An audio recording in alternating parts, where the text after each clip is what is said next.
안녕하세요. 오늘도 사연살롱을 찾아주셔서 감사합니다. 40대 초반 여성이에요. 언젠가 유명 연예인 부부가 TV에 나와서 인꼬부부로 사는 비결을 얘기한 적이 있어요. 결혼을 앞두고 궁합을 보러 갔더니 점쟁이가 두 사람은 서로 상극이라 결혼하면 하루가 멀다 하고 싸우다가 결국 이혼하게 될 거라고 그랬대요. 그 말에 오기가 생겨서 보란듯이 잘 살아야겠다 다짐했다나요.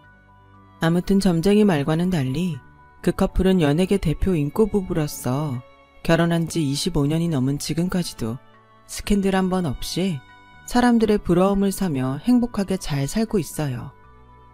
이런 걸 보면 인생은 사주니 궁합이니 하는 것보다는 각자의 노력 여하에 따라 결정되는 게 아닌가 싶네요. 사실 저도 결혼할 때 남편과 궁합이 안 좋아서 부모님 반대가 심했거든요. 정작 당사자인 우리 부부는 그런 것 따위는 아무 상관없었는데 말이죠. 오히려 궁합보다는 다른 이유로 결혼 생활이 삐끗할 뻔했지만요. 바로 저희 친정 아빠 때문이었어요. 저희 아빠는 처음부터 제 남편을 탐탁치 않아 하셨어요. 거기엔 여러 가지 이유가 있었지만 가장 큰 이유는 남편이 저보다 학벌이 떨어진다는 거였죠. 당시 저는 한국에서 대학을 졸업한 뒤 영국 유학생활을 마치고 한국에 돌아온 상태였어요. 아빠는 학위만 따면 바로 강단에 서는 줄 알고 있던 터라 제게 한껏 기대하고 있던 때였죠. 강단에 선다는 게 그렇게 간단한 일이 아닌데 말이에요. 이렇게까지 아빠가 제게 기대를 거는 데는 이유가 있어요. 저희 아빠 꿈이 대학 교수였어요. 하지만 집안 형편 때문에 일찍 생업에 뛰어들어야 해서 이루지 못했어요. 그런 아쉬움 때문이었을까요? 아빠는 제가 한글도 떼기 전부터 대학 교수가 되라는 말씀을 하셨어요. 아빠가 이루지 못한 꿈을 딸인 저를 통해 이루고 싶으셨던 거죠. 네 할아버지만 갑자기 그렇게 돌아가시지만 않았어도 이 아빠도 대학에 들어갔을 거야. 하필 내가 대학 합격 통지서 받는 날 세상을 떠나셔선 대학 문턱도 한번 못 밟아보고 꿈을 놓쳤지 뭐냐. 나야 홀어머니에 주렁주렁 달린 동생들 건사하느라 어쩔 수 없었지만 정이 넌 상황이 다르잖니. 너만 원한다면 언제까지든 뒷바라지 해줄 엄마랑 아빠도 있고 형제도 정미 하나밖에 없으니 부담도 없잖아. 그러니까 넌 딴 데 신경 쓰지 말고 열심히 공부만 하면 돼. 널 교수로 만들 수 있다면 이 아빠가 집을 팔아서라도 뒷바라지 해줄게. 그러니까 아빠만 믿어. 알았지? 아빠는 저를 볼 때마다 마치 주문을 거는 것처럼 말씀하셨어요. 딱히 꿈도 없었던 저는 아빠를 실망시켜드리지 않으려고 죽어라 공부했고 공부하는 만큼 성적도 잘 나온 덕분에 늘 아빠 사랑을 독차지하고 살았어요. 하지만 아빠 사랑이 저한테 쏠리자 상대적으로 여동생은 아빠 사랑에 목마를 수밖에 없었어요. 언젠가 동생이 그러는데 하도 아빠가 저만 편애하니까 혹시 자신이 입양된 아이가 아닐까 생각했었다더군요. 그 얘기를 듣는데 너무 미안하더라고요. 그런 줄도 모르고 저는 그동안 제 공부하기에 바빠서 동생이 받은 상처에 신경도 안 쓰고 살았으니까요. 아빠는 제 동생한텐 공부하란 소리 한번 안 하셨어요. 제 학교 성적은 소수점까지 따지고 과외 선생은 물론 학원 강사진까지 아빠가 직접 만나보시고 결정할 정도로 꼼꼼히 챙기셨으면서요. 오죽하면 동네에서 저희 아빠를 두고 강남 엄마 치맛바람 뺨치는 성산동 바지바람이라고 했겠어요. 아빠의 이런 열성적인 서포트 덕분에 저는 초중고 내내 1등을 놓치지 않았고 27년 전 아빠가 합격증까지 받아보고 다녀보지도 못했던 그 대학에 합격할 수 있었어요. 제 입학식 날 아빠는 붉어진 눈시울로 캠퍼스 곳곳을 둘러보셨어요. 할아버지가 거액의 빚을 남긴 채 돌아가시지만 않았다면 마땅히 자신의 모교가 됐을 대학을 부록을 한참 넘긴 후에야 찾아왔으니 마음이 어떻겠어요. 그 모습을 보는데 어찌나 마음이 아프던지 저도 울컥하더라고요. 그렇게 아빠가 꿈에 그리던 대학에 입학한 저는 입학 후 처음 맞는 학교 축제에 아빠를 모시고 갔어요. 당시 최고의 인기를 누리던 가수의 공연도 함께 보고 저희 과에서 하는 1일 주막에도 모시고 가서 막걸리에 파전도 함께 먹었어요. 그날 아빠는 기분이 좋으셨던지 얼큰하게 취하셔선 술값의 10배가 넘는 돈을 지불하셨어요. 만약 제가 말리지 않았다면 지갑에 든 돈을 다 꺼내주셨을지도 몰라요. 이후에도 아빠는 매년 저희 학교 축제 때마다 찾아오셨어요. 학생들보다 더 들떠선 마치 잃어버린 청춘을 만난 듯 축제를 즐기셨죠. 그 바람에 저는 동기들 사이에서 파파걸로 불리게 되었어요. 4년 내내 아빠랑 학교 축제에 오는 사람은 저뿐이었으니까요. 하지만 제가 해외에서 대학원을 다니는 바람에 더 이상 아빠와 함께 대학 축제에 갈 일은 없었어요. 한국에 돌아온 이후 저는 선배가 하는 영어학원에서 잠깐 아르바이트를 했던 적이 있는데 거기서 남편과 만났어요. 제가 맡았던 주말반엔 직장인이 주로 수강했는데 남편도 그중 하나였죠. 남편은 지각이나 결석 한 번 없이 늘 제일 먼저 강의실에 들어왔어요. 학구파인가 보다 했는데 얘기를 들어보니 꼭 그런 것만은 아니더라고요. 실은 저희 사무실에서 제 학벌이 제일 떨어져요. 다들 명문대 아니면 적어도 인서울 4년제는 졸업했는데 저는 소위 말하는 지잡대거든요. 처음 입사 면접을 보는데 면접관이 제가 나온 대학을 보더니 어디에 있는 대학이냐고 묻더라고요. 그리곤 옆자리 면접관한테 이런 대학 들어봤어? 전문대인가? 이러더라고요. 이력서엔 분명 학사라고 명시돼 있는데도 말이에요. 전에 다니던 회사 사장님 추천으로 형식상 면접만 보면 된다고 해서 갔던 건데 기분이 팍 상하더라고요.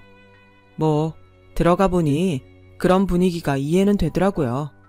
회사에 저 외인 지잡대 출신은 하나도 없거든요. 심지어 카이스트 출신도 있어요. 그러니 어쩌겠어요. 학번은 안 돼도 죽어라 노력해서 업무 능력은 따라잡아야죠. 솔직히 실무는 걱정이 없는데 제가 영어가 취약이라 이러고 있는 거죠. 얘기를 들어보니 남편은 공고 출신 엔지니어더라고요. 한국에서 일을 할 땐 상관없지만 업무상 해외 파견도 자주 나가야 해서 영어가 필수였죠.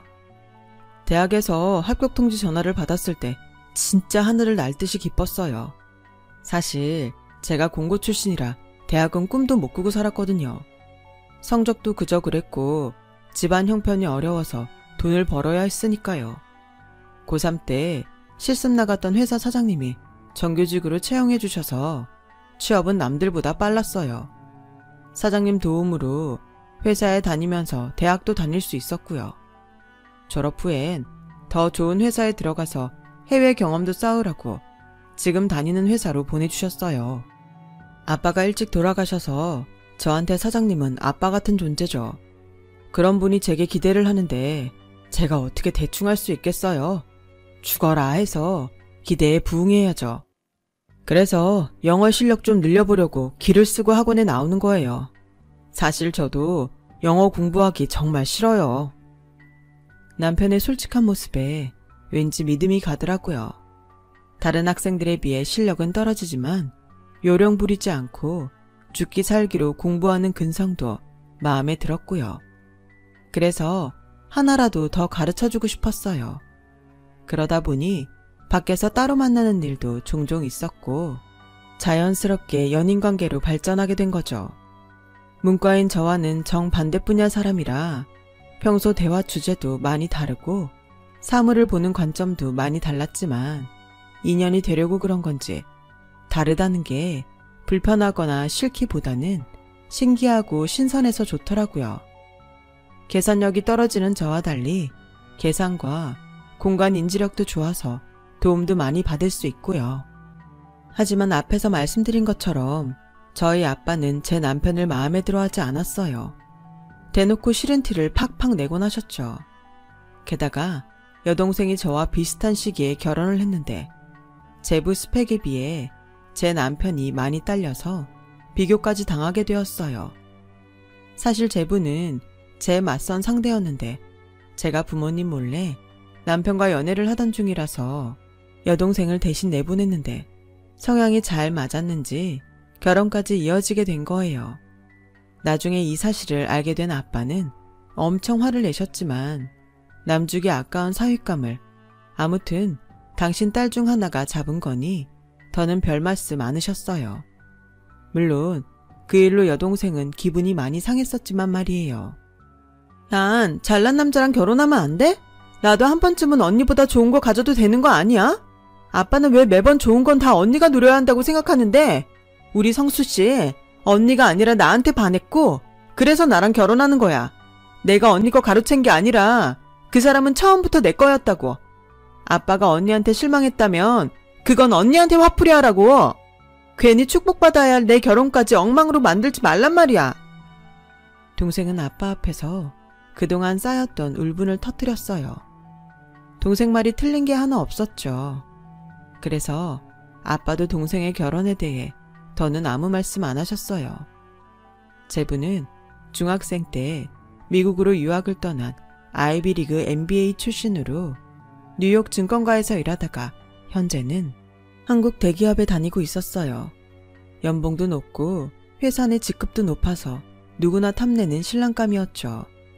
거기다 인물도 꽤 좋았고요. 자기관리가 철저해서 운동과 식단도 스스로 관리하는 타입이었어요. 사교적인 데다 은근히 과시욕도 있고 명품에 관심이 많은 편이었죠. 저와는 완전 상극인 사람이었어요. 그날 제가 선자리에 나갔다 하더라도 우리가 연결될 일은 전혀 없었어요. 아빠만 그걸 인정하고 싶어 하지 않았다는 게 문제였죠. 여동생은 저보다 3개월 일찍 식을 올렸어요. 집안 어른들은 언니가 먼저 하는 게 맞지 않냐고 했지만 어렵게 구한 시간 강사 자리를 두고 시간을 뺄 수가 없어서 그냥 동생 먼저 하라고 했어요. 동생은 마포에 있는 40평대 아파트에 신혼살림을 차렸는데 전세도 아닌 자가라고 하더군요. 제부 월급도 많았지만 제부 집안에 돈이 많아서 부모님이 해준 집이었죠. 그걸 본 아빠는 제 남편을 쪼기 시작했어요. 동생은 40평대 아파트에서 사는데 언니가 20평대 빌라에서 사는 게 말이 되냐? 게다가 자가도 아니고 전세가 뭐야? 아니, 내 딸이 왜 그런 구질구질한 데서 살아야 되냐고? 너 입 있으면 말 좀 해봐라.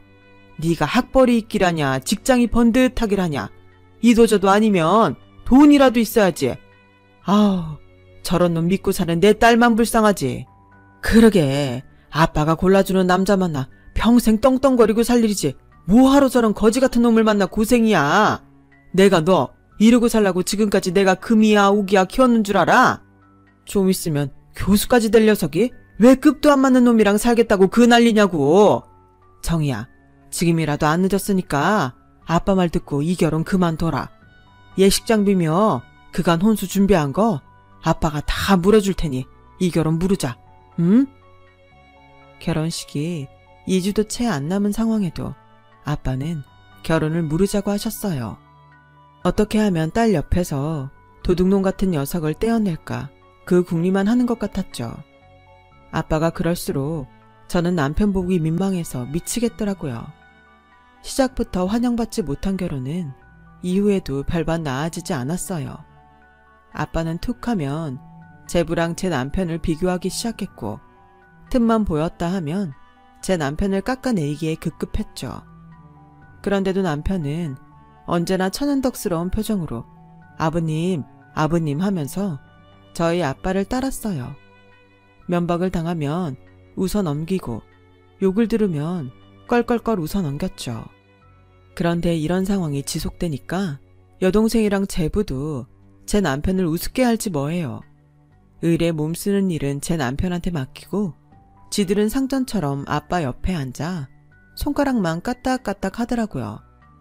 나한테 그러는 건 몰라도 내 남편한테 그러는 걸 보니 속에서 천불이 났어요. 그래서 동생을 불러 한마디 했더니 그러지 뭐예요? 언니, 자리가 사람을 만드는 거야. 형부가 변변치 못해서 맞사위 노릇 제대로 못하니까 손아래 사람한테도 대접 못 받고 사는 거 아니야. 그런데 왜 우리 탓을 해? 탓하려거든 못난 형부 탓을 해야지. 그리고 국간에서 인신난다고 형부도 우리 그이처럼 아빠 엄마한테 돈 좀 쓰라 그래. 그럼 지금보단 예뻐할지 누가 알아? 돈 안 쓰고 날로 먹으려 들면 안 되지. 이 기집애가 이러고 나오는데 어찌나 열이 나든지 생각 같아선 한 대 패주고 싶더라니까요.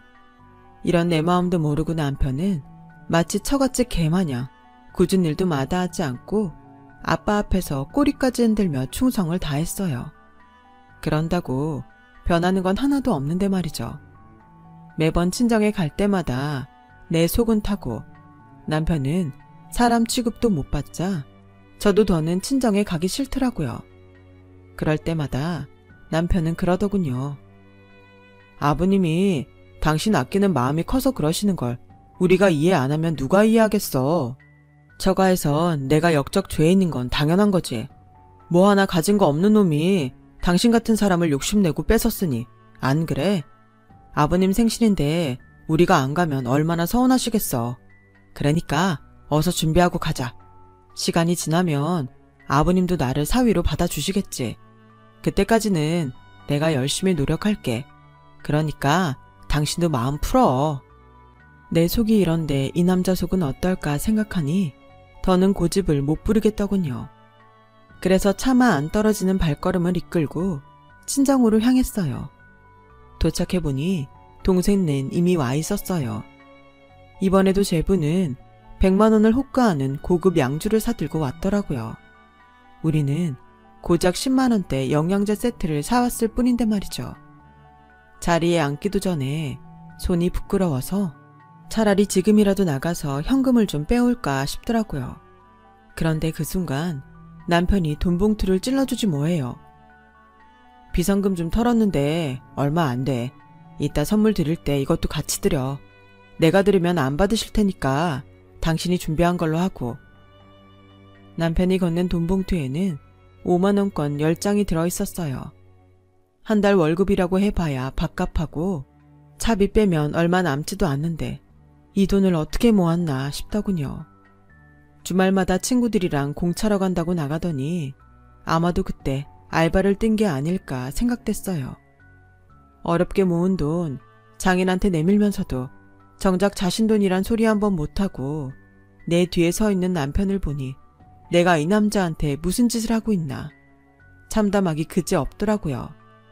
그래서 아빠한테 선물은 제가 산 거고 돈 봉투는 남편이 준비했다고 했더니 그 말을 들은 아빠가 돈 봉투를 바닥에 휙 던지지 뭐해요. 누가 네 놈 보고 이런 거 해오라든? 이럴 돈 있으면 내 딸 부려먹을 생각 말고 대학 교수 만드는 데다 써라. 잘난 내 딸 데려다가 언제까지 보따리 강사로 썩힐 셈이야? 아빠, 그게 왜 이 탓이에요? 내가 능력이 그 정도밖에 안 되니까 아직 교수가 못 된 거지. 이의가 못하게 말린 거 아니잖아요. 그런데 무슨 말을 그렇게 해요? 아빠가 자꾸 이러시면 저희 다시는 여기 안 와요. 오늘도 내가 안 온다고 하는 거 이의가 아빠 걱정시키지 말자고 억지로 데려온 거예요. 자기 쓸 용돈도 모자란데도 아빠 드린다고 한 푼 두 푼 모아서 가져온 사람이라고요. 어쩜 이렇게 사람 진심을 몰라줘요? 진짜 정말 이 정도밖에 안 되는 사람이었어요? 복받치는 서름에 저는 결국 주저앉아 엉엉 울고 말았어요. 그러자 남편은 바닥에 흩어진 5만 원 지폐를 가지런히 모아 봉투에 담고는 아빠 앞에 무릎을 꿇었어요. 아버님, 즐거워야 할 생신날 언짢게 해드려서 죄송합니다. 노여움은 그만 푸시고요. 오늘만큼은 저도 사위 노릇 할 수 있게 해주세요. 욕은 내일부터 먹겠습니다. 그리고는 들고 있던 돈 봉투를 머리 위로 들어 아빠한테 드렸어요. 아빠는 울고 있는 제 눈치를 살피시곤 마지못해 돈 봉투를 받아 드셨죠. 소동에도 불구하고 남편 덕분에 분위기는 많이 부드러워졌고 무사히 저녁 식사까지 마칠 수 있었어요. 케이크 앞에서 다 같이 사진을 찍던 중에 아빠가 당신 휴대폰으로도 한 장 찍어달라고 하시는 거예요. 그래서 아빠 휴대폰을 찾으려는데 안 보이지 뭐예요. 남편은 자기가 전화를 걸 테니 소리가 들리는 쪽을 찾아보라고 했어요. 그렇게 남편이 아빠한테 전화를 걸었는데 소파 쿠션 뒤에서 벨소리가 들리더라고요. 남편이 얼른 달려가 폰을 꺼내 들었는데 그 순간 휴대폰 액정을 내려다보는 남편의 얼굴이 벌겋게 달아오르지 뭐예요. 그러자 아빠가 얼른 달려가 남편 손에서 휴대폰을 뺏어들었어요. 그런데 세상에, 액정에 글쎄 인간 쓰레기라고 떠있는 거 있죠. 그걸 본 여동생과 제부가 웃음을 참으며 크크대더군요. 그 순간 저는 온몸에 힘이 쫙 빠지는 기분이 들었어요. 아빠는 아무 일 없다는 듯 자리에 앉으셨지만 민망했는지 제 남편 쪽으론 눈길도 못 주시더라고요. 잠시 멍하게 서 있던 남편은 조용히 겉옷을 챙겨들었어요. 그리고는 싸늘하게 굳은 표정으로 다가와 아빠한테 말했어요. 그동안 아버님 사위가 되려고 저 엄청 노력했습니다. 저도 욕먹으면 가슴 아프고요. 아랫사람들 앞에서 면박당하면 귀가 빨개질 정도로 창피합니다. 그래도 오죽하면 아버님이 나한테 이러실까 참고 또 참았는데요. 이제 더는 못하겠습니다. 제가 아무리 노력해도 아버님한테 저는 인간 쓰레기일 뿐이니까요. 앞으로는 죽어도 이 집에 발디딜 일이 없을 겁니다. 이 사람은 아버님 딸이니 제가 말리진 못하겠지만 앞으로 태어날 아버님 손주는 절대로 볼 수 없을 겁니다. 남편은 주먹을 부르르 떨며 집을 나갔어요.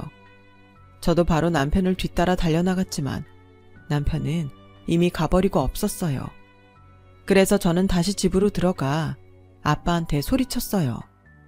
아빠, 어쩜 그럴 수가 있어?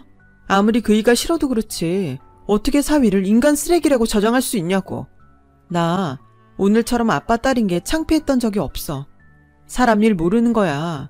지금 아빠 눈에 우리 그이가 하찮게 보일지 모르지만 두고 보라고. 땅을 치고 후회할 날이 있을 테니까. 그때 가서 용서해달란 소리 하지 마.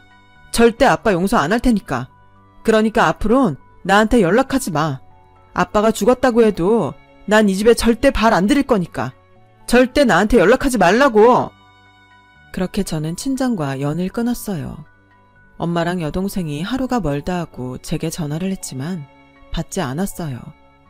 남편은 자식인 저까지 이럴 거 없다며 저까지 친정에 발길을 끊지는 말라고 했지만 그러기 싫더라고요. 내가 선택한 내 남편을 인정하지 않는 부모라면 저도 싫었으니까요. 그렇게 시간은 흘러 친정과 연을 끊고 산 지 10여 년이 흘렀어요. 그 사이 저는 아이를 둘이나 낳았고 남편은 몇 년 전 회사를 한 뒤 자신을 아들처럼 아껴주신 전 회사 사장님의 업체를 물려받아 운영하고 있어요. 규모는 작아도 그 분야에선 신기술도 보유하고 있어서 꽤 건실한 데다 전망도 있는 회사로 평가받고 있죠. 저는 시간 강사 생활을 하다가 3년 전부터 초빙 교수로 모교에 강의를 나가고 있어요. 전보다 모든 면에서 안정을 찾아갔죠. 그런데 무소식이 희소식이라더니 오랜만에 10년간 연락을 끊고 지냈던 동생이 전화를 했더라고요. 주말 오전이라 늦잠 자느라 전화를 못 받았더니 문자를 남겼더라고요. 엄마가 새벽녘에 화장실에 갔다가 쓰러지셨는데 너무 늦게 발견한 탓에 병원에서 오늘을 넘기기 힘들 것 같다고 했다는 거예요. 1시간 이상 지나고서야 문자를 본 저는 다리가 후들거려서 제대로 서 있을 수가 없더라고요. 그래서 남편한테 상황을 얘기했더니 저보다 먼저 달려나가 차에 시동부터 걸더군요. 다시는 제 친정 식구들을 보지 않겠다고 하던 사람이 말이죠. 그렇게 저는 남편 덕분에 엄마의 임종을 지킬 수 있었어요. 장례식을 치르는 내내 남편은 빈소를 지키며 상주 노릇을 해주었어요. 게다가 경황 없는 아빠와 우리 자매를 대신해 장례식 전반의 일들을 직접 처리해 주었어요. 그런데 그동안 아빠의 편애를 받으며 사위 대접 톡톡히 받아온 제부가 장모 장례식에 코빼기도 안 보이지 뭐예요. 동생한테 물었더니 업무가 바빠서 그렇다고 하는데 그게 말이 되나요? 결국 제부는 장례식이 끝날 때까지도 나타나지 않았어요. 장지에도 나타나지 않았고요. 그런데 알고 보니 이런 제부의 태도가 일 때문이 아니라 바로 저희 아빠 때문이었더라고요. 직장을 나와 독립한 제부가 저희 아빠한테 사업 투자를 부탁했는데 그간 제부의 행동거지를 봐온 아빠가 제부는 사업을 할 능력이 안 된다며 딱 잘라 거절을 했던 모양이에요. 그 말을 곧이곧대로 전할 수 없었던 동생은 아빠가 가족끼리는 돈 거래 안 하는 거라고 하시며 거절했다고 둘러댄 모양이었죠. 그 일로 아빠한테 감정이 상한 제부는 그날 이후 처가의 발길을 뚝 끊었고 명절에도 동생 혼자 친정에 갔던 모양이에요. 아무리 그래도 그렇지 장모 장례식에도 안 오는 게 말이 돼요? 그런데 거기서 끝이 아니었어요. 호기롭게 사업을 시작했으나 예상과 달리 일이 잘 안 풀리자 제 동생한테 화풀이를 해왔던가 봐요. 처음엔 친정에 대한 악담을 늘어놓는 정도였는데 나중엔 손찌검까지 하기 시작했다더군요. 하루는 아빠가 손주들 보러 동생 집에 찾아갔는데 아파트 주차장에서 제부가 동생한테 손찌검을 하고 있던 거예요. 아빠는 달려가서 제부를 혼내자 제부가 오히려 화를 내며 그러더래요. 마트에서 물건을 사도 하자 제품은 AS를 해주는데 장인어른은 이런 하자투성이 딸을 저한테 떠넘기고 미안하지도 않으세요? 얘가 학벌이 변변합니까? 그렇다고 직업이 있기랍니까? 집구석에서 내가 벌어다주는 돈으로 사치나 부리는 게 단데 이런 걸 내가 데리고 살아야 하냐고요. 그런데도 그깟 사업자금 몇 푼 주는 게 그렇게 아까웠습니까? 저요 마음 같아선 장인어른한테 위로금이라도 받고 싶은 심정이에요. 기왕 오신 거 이참에 아버님이 싸지른 이 하자품이나 가져가세요. 저요 이 아무짝에도 쓸모없는 이런 여자 필요 없습니다. 재수가 없으려니까 정말. 그날의 충격으로 아빠는 쓰러지셨고 동생은 제게 전화해 울고불고 난리를 쳤어요. 엄마가 돌아가신 지 얼마나 됐다고 아빠까지 잘못되면 자길 누굴 믿고 사냐면서요. 언니도 알잖아. 나 돈 없으면 안 되는 거. 그 이랑도 이혼할 판인데 아빠마저 잘못되면 누가 날 보살펴줘. 애들은 어떻게 키우고? 나 정말 어떻게 해야 될지 모르겠어. 지금이라도 그이한테 가서 잘못했다고 싹싹 빌까? 그럼 다시 받아주겠지? 아빠한테 말해서 사업자금 좀 얻어가면 그이도 나 받아주겠지? 나 어떡해 정말. 나이만 먹었지 철딱선이 없는 소리를 하는 동생을 보니 한심했어요. 이번엔 그렇게 막는다 쳐. 그 다음엔 어쩔 건데? 제부가 난리칠 때마다 아빠 돈 끌어가 박을래? 돈 다 떨어지면 그땐 어쩔 건데? 제발 생각 좀 하고 살아. 너나 제부나 인간 되려면 한참 멀었어. 니들이 벌어서 일어설 생각을 해야지. 어떻게 아빠 재산 끌어다 쓸 생각부터 할 수가 있어? 그러면서 자식들 보기 창피하지도 않니? 애들 생각해서라도 제발 정신 차려. 돈 필요하면 파출을 뛰든 식당에서 김밥을 말든 네 손으로 벌었어. 너무 화가 나서 지르긴 했지만 언니 입장에서 걱정이 태산이었어요. 다행히 아빠는 며칠 뒤 퇴원을 하셨고 동생은 이혼을 하게 되었어요. 그리고는 아이들과 함께 친정에 들어가 살게 되었죠. 이런 사정을 들은 남편은 저 몰래 동생한테 연락을 했던 모양이에요. 자식 키우고 살려면 직장이 있어야 하지 않겠냐며 남편 회사에 나와서 일을 해보라고 말이죠. 바로 정규직을 시켜주긴 어렵고 일단 비정규직으로 일하다가 능력을 인정받으면 그땐 정규직 전환을 해줄 테니 열심히 해보라고요. 그렇게 동생은 저희 남편 회사에서 일을 하게 되었고 동생이 회사에 나가 일을 하는 동안 아이들은 친정 아빠가 맡아주셨어요. 그렇다고 해서 육아를 도맡아 하신 건 아니고 애들이 유치원에서 돌아오면 밥 먹여서 학원 버스에 태워 보내는 정도였죠. 그 정도라도 해주시는 덕분에 동생은 회사 일에 전념할 수 있었어요.